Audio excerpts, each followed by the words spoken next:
Bienvenidos, hermanos, cada uno de ustedes. Vamos a abrir nuestras Biblias en Proverbios, el capítulo 1, y creo que es fácil, no es muy complicado adivinar de qué voy a hablar. A ver, ¿quién se quiere lanzar al charco y decir, va a hablar de tal cosa? ¿Alguien? ¿De qué vamos a hablar? Bueno, parece que está resonando el sonido, está haciendo eco. De la sabiduría, claro, de la sabiduría, de eso vamos a hablar. Hoy vamos a estar hablando del propósito de la sabiduría. Vamos a estar hablando de qué es la sabiduría y cuáles son esos beneficios que tenemos de la sabiduría. Y vamos a leer los primeros 7 versículos. Voy a pedirles que abran sus Biblias en Proverbios, el capítulo 1, y vamos a leer los primeros 7 versículos. Cuando los vayamos leyendo, espero que ustedes vayan diciendo, oh Señor, te pido que me des eso que está diciendo ese versículo. Amén. Vamos a leer. Dice, los proverbios de Salomón, hijo de David. Vamos a hablar un poquitico de quién era ese señor Salomón. Los proverbios de Salomón, hijo de David, rey de Israel. Y no rodea, va de una. ¿Para qué son los proverbios? ¿Para qué? Para entender sabiduría y doctrina, para conocer. Ahí hay otra razón. Ya llevamos 2, ¿no? Para entender y para conocer. ¿Conocer qué? Bueno, muchas cosas. Pero aquí nos está diciendo razones prudentes. Vamos a ver un poquitico ahorita más en detalle esto. Razones prudentes. 3. Para recibir. Vea, ya llevamos 3, ¿no? Entender, conocer y recibir. Nos gusta recibir, ¿no? Qué rico es recibir. ¿A ustedes les gusta recibir? A mí me encanta. Y a veces, no quisiera decirlo, pero a veces parece que fastidiamos a Dios con peticiones ridículas, pidiendo lo que no deberíamos pedir, cuando deberíamos pedir sabiduría. Así no cansaríamos a Dios. Bueno, no es que Dios se canse, pero Él lo dijo por allá en Isaías, me tienen cansado. Así que por eso me atrevo a decirlo. Para recibir, ¿qué? El consejo de prudencia, justicia, juicio y equidad. Y algo muy importante. ¿De quién va a hablar aquí el versículo 4? De los jóvenes. Ay, la juventud.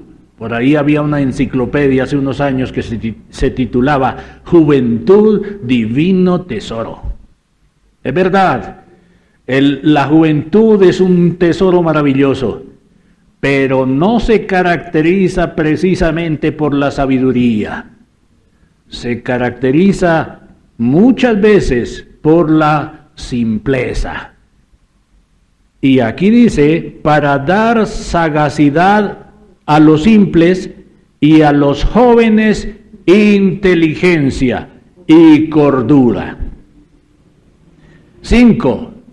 No se preocupen. Estos días leí algo maravilloso sobre los números primos.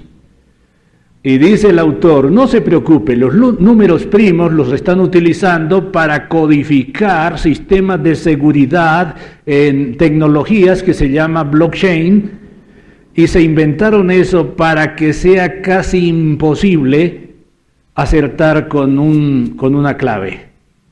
Y entonces utilizan los números primos. Y el autor dice, bueno, el autor todo el mundo lo conoce, se llama Bill Gates.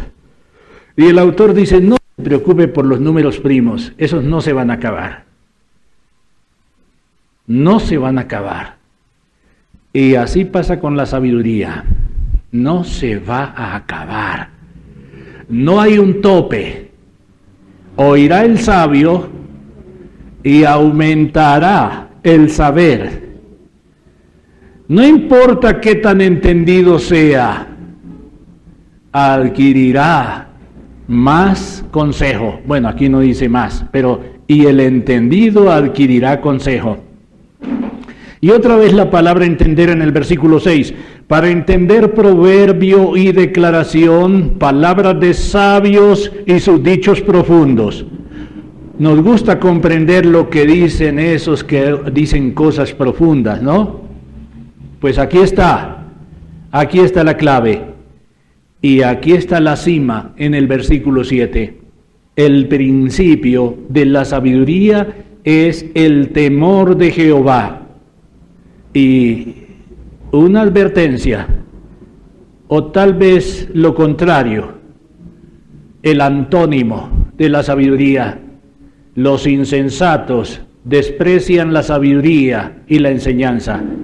Digámoslo de otra forma, despreciar o menospreciar o tener en poco la sabiduría es insensatez. ¿Lo escucharon bien? Eso lo dice ¿quién? Lo dice Dios. En últimas, no fue Salomón el que lo dijo. ¿Quién lo dijo? Dios, por boca de Salomón. El Espíritu Santo, por boca de Salomón, ahora lo está diciendo en este libro que es inspirado por el Espíritu Santo. ¿Lo recuerda usted, hermano? Este libro es confiable. ¿Por qué? Por una sola razón, si queremos decirla. Hay muchas razones, pero una de esas razones más importantes es que fue inspirado por el Espíritu Santo, para que usted no tenga temor de no estar leyendo palabras de Dios. Así que cuando usted abre el libro de Dios, usted está leyendo palabra inerrante, infalible. Nuestras guerreras, un ministerio de la iglesia, está hablando de eso, por esta época. No se lo pierdan, conéctense, acuérdense, el sabio se volverá más sabio y el entendido adquirirá consejo. Entonces no se pierdan esto que está haciendo las guerreras, hablando de las escrituras, la inerrancia de las escrituras. Y bueno, también lo estamos hablando en la escuela desde otras perspectivas, obviamente. Pero estamos tratando de las escrituras. ¿Cómo fue que surgieron las escrituras? Bueno, no podemos entrar en detalles en esta ocasión. Toca que asistan a las guerreras, las mujeres. A veces se cuelan también hombres por ahí y ellas no les ponen problema. Y los hombres y las mujeres invitadas a la escuela de formación, los días jueves a las 7 de la noche. Porque oirá el sabio. Aprendámonos de memoria esos versículos, son maravillosos. Hermanos, entonces, ¿de qué nos habla el libro de Proverbios? De la sabiduría, de la verdadera sabiduría, de la sabiduría para la vida diaria. Si quieren ponerle un título al libro de Proverbios, pueden ponerle este, le queda muy bien. Sabiduría para la vida diaria. ¿Queremos ser sabios en la vida diaria? Yo no quiero contarles, hermanos, cuánto me ha costado las estupideces que he cometido financieramente. Y no solo financieramente, en muchos otros aspectos de la vida he cometido insensateces, estupideces. Algún día de pronto charlando por ahí les cuento algo y ustedes van a decir, oiga, ¿verdad, no? ¿Y usted por qué no lo hizo? ¿Y usted por qué lo hizo? Insensatez, tonterías, sandeces muchas veces. Bueno, sandeces es lo que decimos muchas veces. Hermanos, entonces, el propósito más elevado, más alto, sublime de toda la palabra de Dios, desde Génesis hasta Apocalipsis, es el de darnos a conocer al único Dios verdadero, porque no hay más sino Él. Él es el creador y sustentador de todas las cosas, incluido el hombre. Es decir, que es sustentador del hombre también. Esto significa que el hombre no tiene existencia independiente, que el hombre necesita depender. Depende del agua, depende del aire, igual que las plantas, pero además depende de la comunión personal con el Creador. Fue hecho para tener comunión personal con el Creador, y cuando pecó, entonces ya no podía estar en comunión personal con el Creador, así que Dios tuvo que expulsarlo. Dios tuvo que destituirlo del paraíso. Esa es mi historia, esa es la historia suya. Dios nos tuvo que destituir del paraíso porque Él es santo, infinitamente santo, y yo ya no podía estar delante de Él. Así que Él tuvo que expulsarme. Él tuvo que expulsar a nuestro primer padre y nuestra primera madre. Pero la buena noticia es que no nos dejó abandonados a nuestra propia suerte, sino que de una vez prometió enviar el Redentor. Y el Redentor tenía que ser Dios mismo, hecho hombre, porque obviamente el hombre era el deudor. El hombre había roto un plato de valor infinito, una joya de valor infinita, la palabra de Dios, la había roto, y entonces el hombre debía pagar esa joya. ¿Cuándo? ¿Cómo iba a pagar esa joya de carácter infinito? Una joya sin límites. La quebranté yo pecador. ¿Cómo? ¿Cuándo? ¿De qué manera iba a poder pagar esa joya? Entonces, Dios mismo tenía que hacerse hombre. Y se hizo hombre. Se volvió un hombre como nosotros, pero tenía que ser sin pecado. Así que Él ocupó mi lugar, el lugar de todos aquellos que derramen su alma diciéndole: Señor, reconozco que soy pecador y que no tengo méritos. Te lo ruego, te suplico que tú me salves. Si tú no me salvas, yo me condenaré. Tú tendrás derecho a condenarme. ¿Por qué? Porque jamás seré capaz de hacer lo que Dios demanda. Si quebrantó lo que Dios demandaba a Adán, que no tenía pecado, ¿cómo no voy a quebrantar yo lo que Dios demanda? ¿Usted peca todos los días? Estoy seguro que sí. Entonces Dios tendría derecho a condenarlo otra vez y expulsarlo otra vez de su presencia. Pero mandó a Cristo para que todo aquel que esté en Cristo no se pierda, mas tenga vida eterna. Amén. Entonces, hermanos, el propósito de toda la Biblia, desde el Génesis hasta el Apocalipsis, es hablarnos de Dios, que conozcamos al único Dios verdadero. Esa es la esencia de la sabiduría. La esencia de la sabiduría es conocer al único Dios verdadero, y de paso eso es la vida eterna. Quiero recordarle esto: el todo de la vida no es lo que hacemos en esta vida. Lo que hacemos en esta vida va a pasar tan rápido como un parpadeo. A ver, parpadee en este momento. Así pasa la vida de rápido. Usted y yo vamos a cruzar el río de la muerte. Y una puerta de la eternidad se va a abrir. Y entonces eso ya no va a tener fin. Dígame, ¿usted está preparado para esa puerta, para entrar a donde no va a haber fin? Y entonces la vida de hoy, los 50, 70, 80 años pasaron tan rápido como un parpadeo. ¿Y qué hizo para la eternidad? ¿Sembró? ¿Está sembrando para la eternidad? ¿En quién confió? ¿Qué está haciendo? ¿Está solo consiguiendo dinero? Bueno, sí, hay que trabajar duro para poder sustentarnos, para solucionar las necesidades de la vida, sí. Pero eso no es todo, hay que hacer más que eso. Hay que postrarnos ante Él y pedirle que nos reciba. Pedirle que nos reciba, que nos acepte. Quiero animarlo a que cambie esto.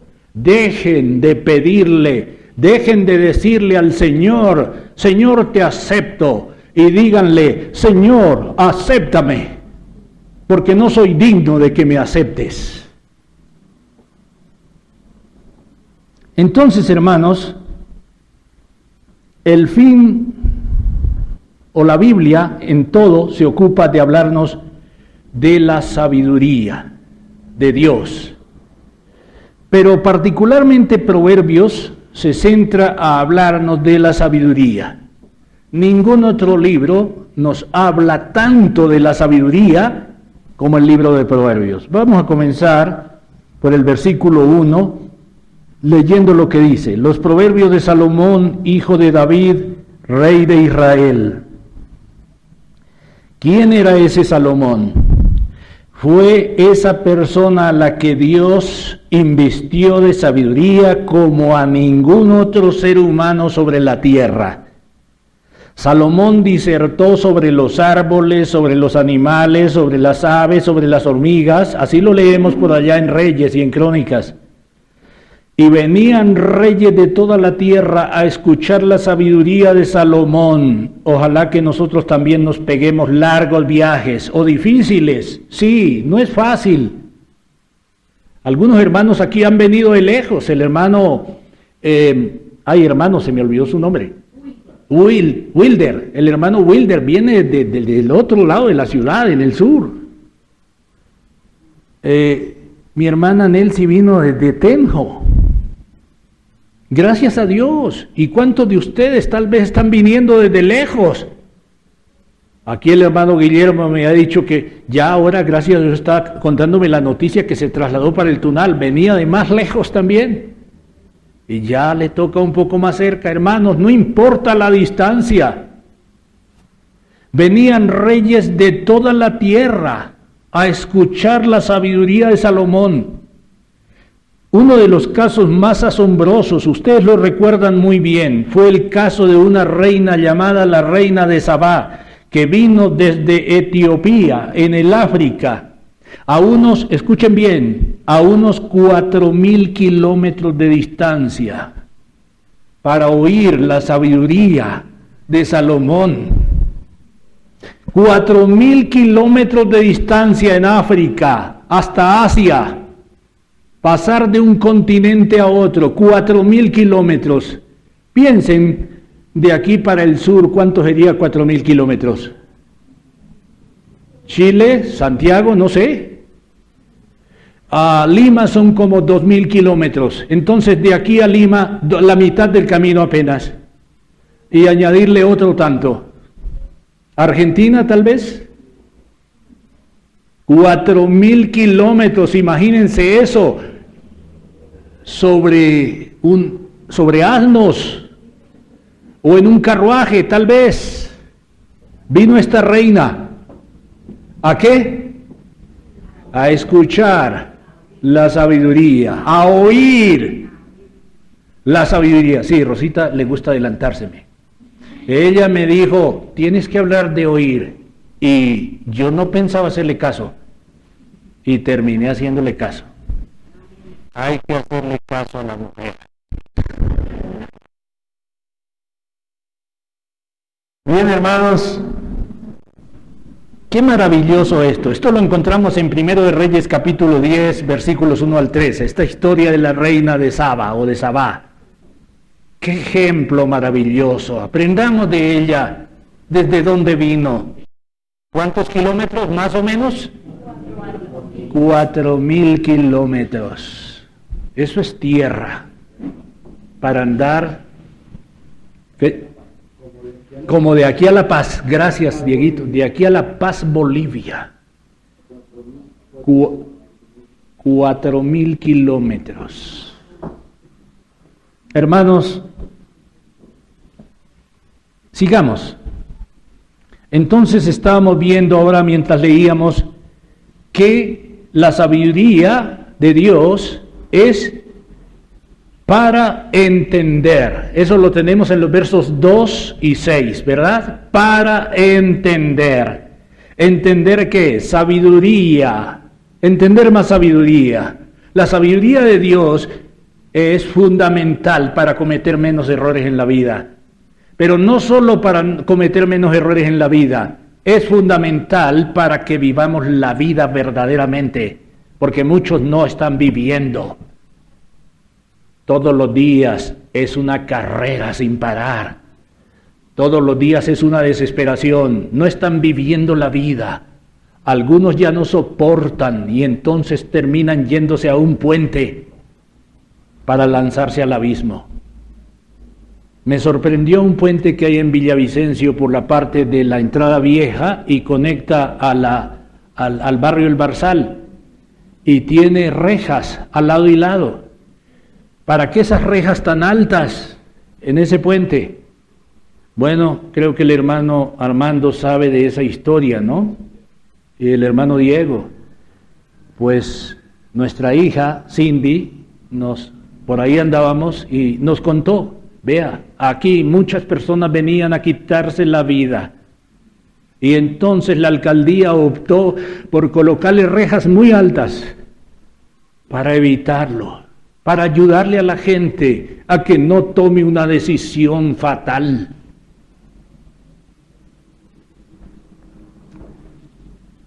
Esto es para usted, sobrino Miguel.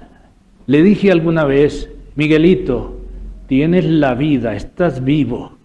Eso es lo más importante.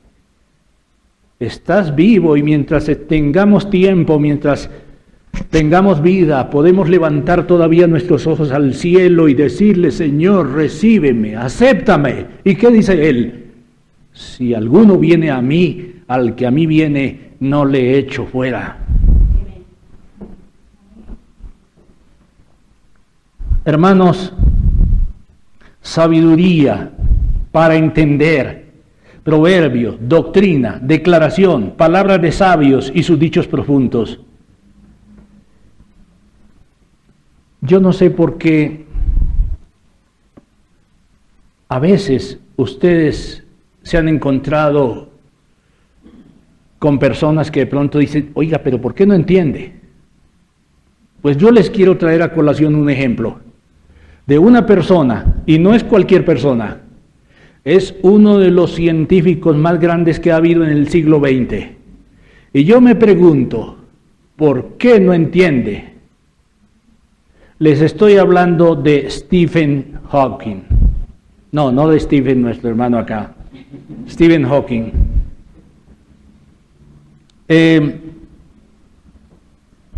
Creo que todos sabemos quién es él, pero si alguien todavía no recuerda quién es Stephen Hawking, es uno que quedó cuadrapléjico y siempre está sale así en esta forma. Por supuesto no me estoy burlando de él, estoy tratando de que ustedes cuando vean la imagen sepan quién es él.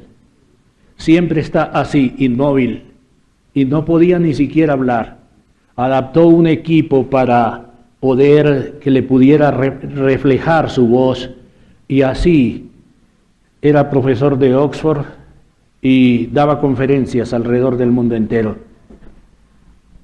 Lo que les quiero decir de este hombre es que es un genio.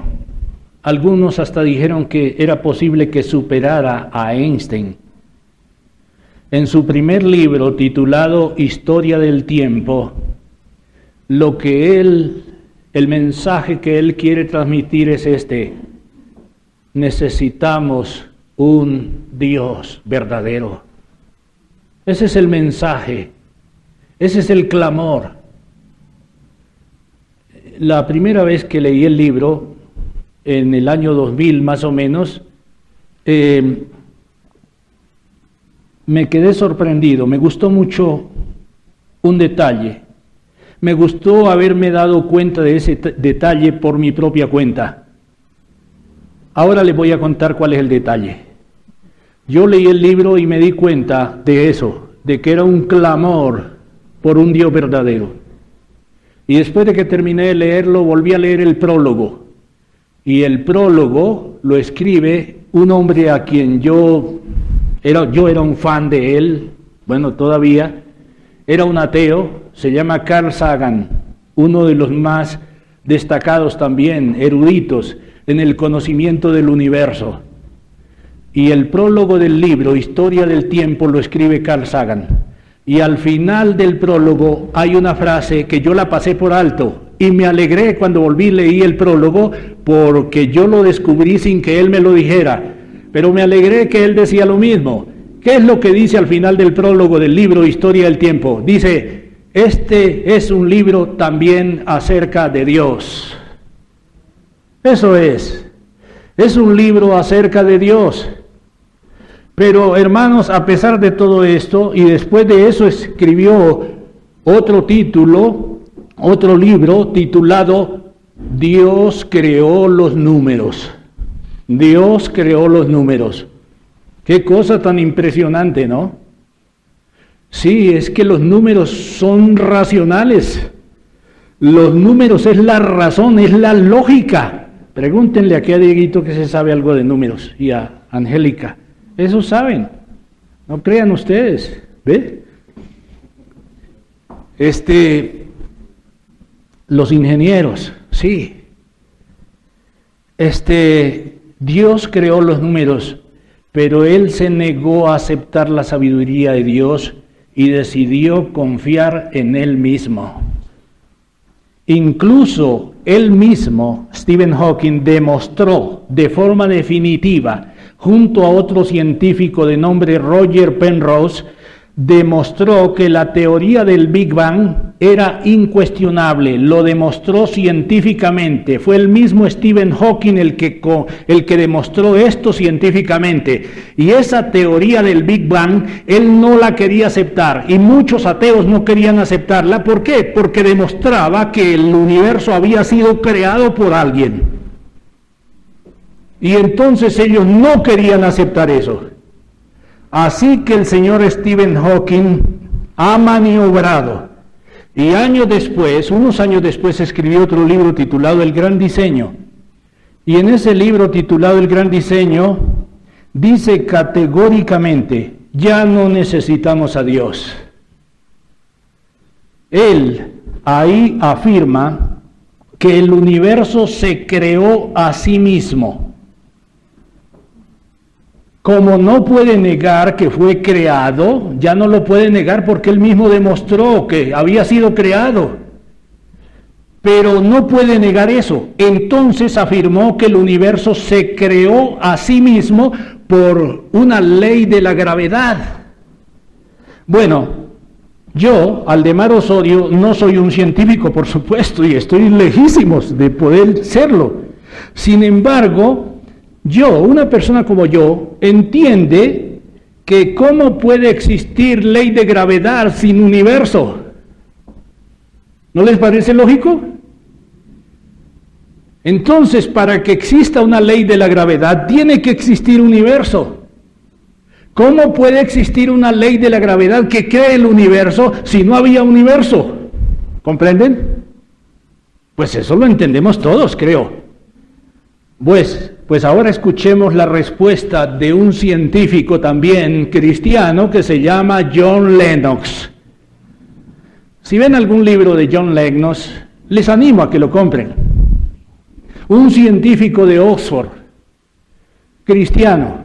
Y esta es la respuesta de este científico. Escúchenla bien. Una sandez es una sandez, así provenga de un científico muy reconocido como Stephen Hawking. ¿Quién lo está diciendo?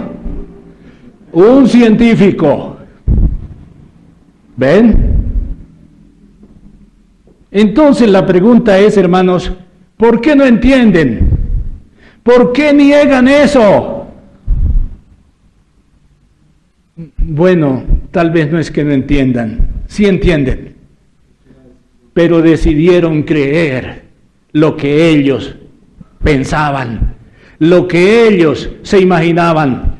Hermanos, eso no es sabiduría, eso es insensatez. Lo leímos aquí, ¿verdad? En el versículo 7. Los insensatos desprecian la sabiduría. Bueno, digámoslo de otra forma. Menospreciar la sabiduría, rechazar el conocimiento verdadero de la realidad, de la verdad, rechazar eso es insensatez. ¿Lo ven, hermanos, ahí en el versículo 7? Rechazar la verdad de la revelación de Dios, rechazar la sabiduría es insensatez. ¿Quiere usted hacer lo que a usted le parece? ¿Quiere usted tomar la decisión de creer lo que a usted le parezca mejor? Quiero decírselo en el nombre de la verdad. Eso es insensatez. No le recomiendo ese camino. Un día, el dueño del aviso, el dueño de todo, lo va a llamar a cuentas. Un día no le va a dar más tiempo. Un día, ese ángel que levantó su mano y juró, no habrá más tiempo. Un día, muy pronto, llegará para mí y para usted. Y entonces tendremos que comparecer ante aquel, delante de quien no podemos huir en ninguna parte. En la única parte donde podemos estar seguros es en los brazos de Cristo, es bajo el amparo de Cristo, es en la redención de Cristo, en la justificación de Cristo, que Cristo lo declare justo a usted. Si Cristo no lo declara justo a usted, usted será culpable. Porque Dios tiene que hacer justicia. Dios es santo. Dios tiene que hacer justicia. Escúchenme esto. Sí, Dios es amor, sí. Pero Dios tiene que castigar porque Él es justo. ¿O usted quiere un Dios que no haga justicia? Yo creo que no. A ver, ¿cómo queremos un Dios que haga justicia, verdad? Pues hermanos, sepamos una cosa. Al Dios verdadero nadie se lo podrá pasar por la galleta, como decimos. Y gracias a Dios que así es. Dios puso jueces en la tierra para que lo representen a Él. Y esos jueces, algunos, quizás muchos, son honestos y se equivocan, sinceramente. Muchas veces porque los hacen equivocar por falsos testimonios. Pero otras veces, y muchas veces, no son honestos. No están ocupando el lugar que Dios les puso. Dios les puso para que evaluaran los delitos y castigaran al culpable y absolvieran al inocente. Dios los puso para eso. Y muchos de ellos no son honestos. Se dejan comprar, se dejan amañar y dictan una sentencia amañada. Tendrán que darle cuentas al que no se pueden pasar por la galleta. Tendrán que comparecer ante Él. Y quiero decirle a todos, dele la cara a la sabiduría, haga lo que la sabiduría manda, oiga la sabiduría, porque si no, estará dándole la espalda a la sabiduría. Y darle la espalda a la sabiduría, ¿qué es?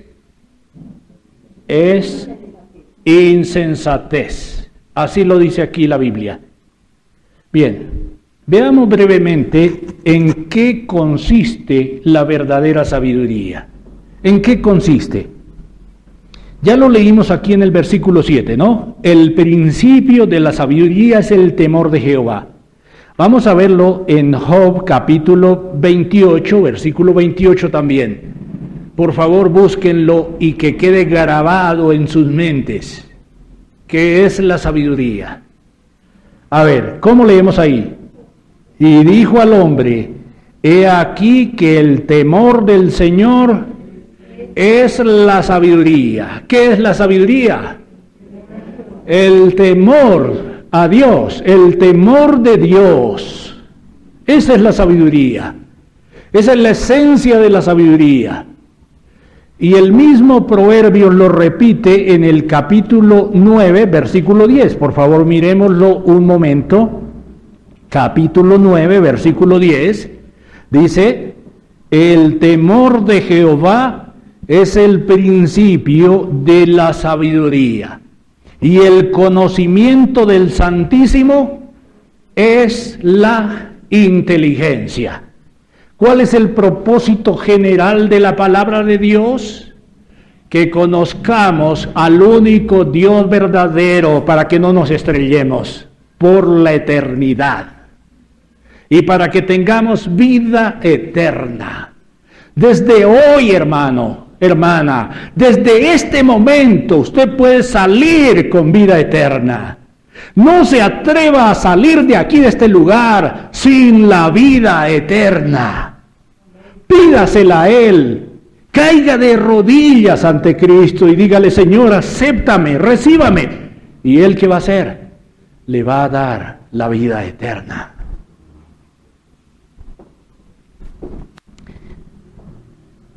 ¿Qué es la sabiduría?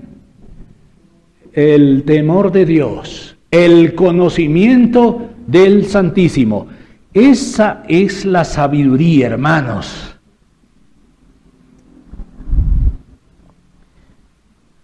Hermanos, lo que tenemos en la Biblia, que desde Génesis hasta Apocalipsis es en suma la sabiduría de Dios, es la historia contada por Dios mismo. O sea, la historia verdadera. A ver, les quiero preguntar, ¿quién podría hablarnos de la creación del universo, de cómo surgió? ¿Quién, aparte de Dios? ¿Quién había con Él? ¿Había alguien con Dios? No, no había nadie. ¿Quién tiene que hablarnos de eso? Dios. Y eso fue lo que hizo. Y usted lo tiene en este libro que muchas veces no lo lee. Y da lástima, da pesar que se nos pasen años. Y como decía en una charla pasada, hay lamentablemente, tristemente, muchos cristianos, muchos, que no han leído la Biblia ni siquiera una sola vez en la vida. La palabra de Dios, la sabiduría de Dios. Así que, hermanos, la Biblia, la palabra de Dios, es la historia contada por Dios mismo. Es la palabra de Dios inerrante. Es totalmente confiable porque es la palabra que salió de la boca de Dios.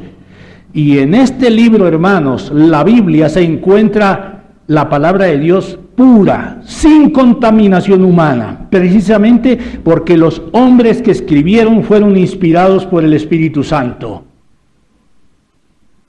Inerrancia de las Escrituras, acuérdense, por ahí alguien está hablando de eso por estos tiempos.